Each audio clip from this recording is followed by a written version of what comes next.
To other news now, Zimbabwe is expected to hold elections in 2013 on the 29th of July, but is still struggling with empty state coffers. Apart from seeking foreign funding, the government is also trying to raise funds from the domestic front. Both ministers of finance and mining have made it known that Zimbabwe is likely to introduce 3 or 4 new taxes on the mining sector, instead of borrowing from debt markets. To discuss the impact of the shift from borrowing to taxation on business environments, we are now joined on the line by the Director for the Institute of Global Dialogue, Dr. Sipamandla Zondi. Dr. Zondi, thank you so much for joining us here on Beyond Markets. This is in fact not new. The Zimbabwean government has increasingly been showing indications that it is going to be leaning on the private sector.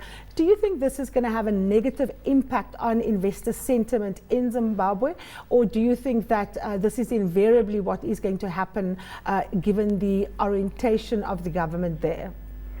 It is a complicated one. Good evening. It's complicated in a number of ways. Zimbabwe is no stranger to dealing combatively with business. Right. You would remember that over the past decade or so, they've introduced a number of changes in their laws, in the regulatory mechanisms, some that the business sector did not quite like.